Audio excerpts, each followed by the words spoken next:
غریب نواز رضی اللہ تعالیٰ عنہ کا ہندوستان پر بہت بڑا احسان ہے۔ غریب نواز رضی اللہ تعالیٰ عنہ کا پورے ہندوستان پر غریب نواز کا فیضان ہے۔ آج جو ہماری مسجدیں سلامت ہیں، آج ہمارے مدرسے سلامت ہیں، آج جو ہمارے اذانیں مسجدوں میں ہو رہی ہیں، یہ غریب نواز کا فیضان ہے، یہ غریب نواز کا صدقہ ہے کہ ان کے وسیلے سے پروردگار عالم نے ہم سب کو اس ملک کے اندر امن و امان عطا فرمائی ہے، ان کے صدقے سے، ورنہ ہمارے اعمال ایسے نہیں ہیں، ہمارا کردار ایسا نہیں ہے، ہم اپنے اعمال کی وجہ سے بچے ہوئے نہیں ہیں، اگر بچے ہیں تو بزرگوں کے وسیلے سے بچے ہوئے ہیں۔ اس ہندوستان کی زمین پر ان گنت بے شمار اولیاء کرام ہیں، کہیں حافظ بخاری ہیں، کہیں کچوشا شریف کی سرزمین ہے، کہیں مارینا کی سرزمین ہے، کہیں کالپی کی سرزمین ہے، یعنی ہندوستان کے کونے کونے میں کوئی نہ کوئی اللہ والا آرام کر رہا ہے، اور پروردگار عالم نے اسی اللہ والے کی برکت سے ہم سب کی حفاظت فرمائی ہے۔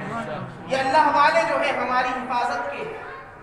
ضامن ہے، نگہبان ہے۔ جب غریب نواز رضی اللہ تعالیٰ عنہ اس ہندوستان میں تشریف لائے تو آپ ہندوستان کی تاریخ پڑھیں، اس ہندوستان میں غریب نواز رضی اللہ تعالیٰ عنہ کے آنے سے پہلے اور بھی بادشاہ آ چکے تھے۔ شہاب الدین غوری اس ہندوستان کی سرزمین پر تقریباً 17 حملے کر چکا تھا، لیکن اس ہندوستان کو فتح نہیں کر پا رہا تھا۔ جب ہندوستان غریب نواز تشریف لائے تو شہاب الدین غوری کے سپاہیوں نے کہا، غریب نواز کس ملک کی طرف بڑھ رہے ہو؟ ہم 17 حملے کر چکے ہیں لیکن کامیاب نہیں ہو سکے ہیں، ہم تلوار کے ساتھ آئے ہیں، ہتھیار کے ساتھ آئے ہیں، لیکن اس ملک کو فتح نہیں کر پا رہے ہیں۔ تم تو چند لوگوں کو لے کر کے آئے ہو، 40 مریدوں کو لے کر کے آئے ہو، اس ملک کو کیسے فتح کر سکتے ہو؟ واپس چلے جاؤ۔ تو غریب نواز نے ان کو پیغام دیا تھا کہ شہاب الدین غوری آیا ہے تو اپنی مرضی سے آیا ہے، غریب نواز اپنی مرضی سے نہیں آیا ہے، رسول اللہ کی مرضی سے آیا ہے۔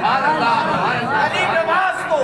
اللہ کے رسول نے بھیجا ہے۔ شہاب الدین آیا تھا تو اپنے ہاتھ میں تلوار لے کر آیا تھا، معین الدین آیا ہے تو ہاتھ میں تلوار نہیں بلکہ رسول اللہ کا کردار لے کر آیا ہے۔ اور آپ تاریخ کا اٹھا کر کے مطالعہ کریں، جب ہندوستان کی تاریخ آپ پڑھیں گے تو پتہ چلے گا کہ غریب نواز رضی اللہ تعالیٰ عنہ نے اپنے اخلاق و کردار کے ذریعے اسی ہندوستان کے اندر 90 لاکھ کافروں کو کلمہ پڑھا کر مسلمان کر دیا۔ 90 لاکھ کافروں نے کلمہ پڑھ کر کے غریب نواز کی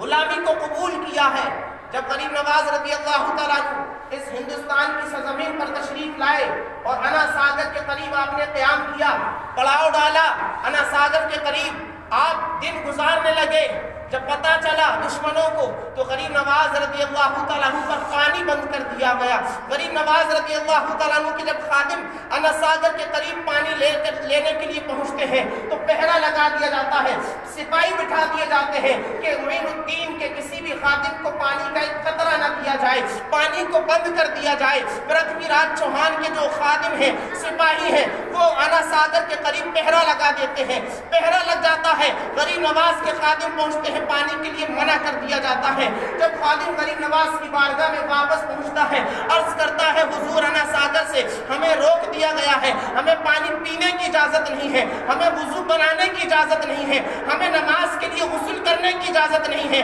انا ساگر کے قریب پہرا بٹھا دیا گیا ہے۔ غریب نواز رضی اللہ تعالیٰ عنہ ارشاد فرماتے ہیں، اب تک تم پانی لینے گئے تھے، اب تم صرف کاسا لے کے چلے جاؤ، ایک پیالہ لے کر کے چلے جاؤ اور انا ساگر سے کہہ دینا، اے انا ساگر تجھے غریب نواز نے بلایا ہے۔ خادم پیالہ لے کر کے جاتا ہے، کوسا اور پیالہ لے کر کے جب خادم انا ساگر کے قریب پہنچتا ہے اور اپنے غریب نواز پیر و مرشد کا حکم سناتا ہے تو پورا کا پورا انا ساگر جو ہے خادم کے پیالے میں سمٹتا ہوا نظر آتا ہے۔ خادم وہ پیالہ لے کر کے غریب نواز کی بارگاہ میں پہنچتا ہے اور پہنچنے کے بعد کاسا غریب نواز کی بارگاہ میں پیش کر دیتا ہے۔ اب جب دیکھا پورا انا ساگر خشک ہو گیا ہے، پانی کا ایک قطرہ انا ساگر میں موجود نہیں ہے، اب لوگ پیاسے تڑپ رہے ہیں، بچیاں بلک رہی ہیں، عورتیں سسکیاں لے رہی ہیں۔ اب پرتھوی راج کے دربار کے اندر سارے کے سارے لوگ اجمیر کے حاضر ہو جاتے ہیں، کہتے ہیں بادشاہ ہمیں پانی چاہیے، ہمارے بچے پانی کے لیے تڑپ رہے ہیں، ہماری بیٹیاں پانی پینے کے لیے سسکیاں لے رہی ہیں، ہمیں پانی چاہیے۔ مجبور ہو کر کے اس پرتھوی راج کو غریب نواز کے قدموں میں گرنا پڑا اور کہا بابا کرم کر دیجئے، جب تک آپ پانی نہیں لوٹائیں گے انا ساگر سوکھا رہے گا اور ہماری جانوں کو خطرہ رہے گا، ہم تباہ و برباد ہو جائیں گے، ہم ہلاک ہو جائیں گے۔ غریب نواز رضی اللہ تعالیٰ عنہ کو اللہ تبارک و تعالیٰ عطا کیا تھا، ایسا پاور عطا کیا تھا، ایسی طاقت عطا کی تھی کہ جس غریب نواز نے پورے نا ساگر کو ایک پیالے کے اندر بنا لیا تھا، خادم کو بھیج کر کے کہا جاؤ پیالہ لے جاؤ اور اسی ایک پیالے کو نا ساگر کے اندر ڈال دینا، تالاب میں انڈیل دینا۔ خادم نے جیسی ایک پیالے کا پانی نا ساگر کے تالاب میں نا ساگر میں انڈیلا ہے، پورا کا پورا ساگر جو ہے موجے مارنے لگتا ہے۔ آپ اندازہ لگائیں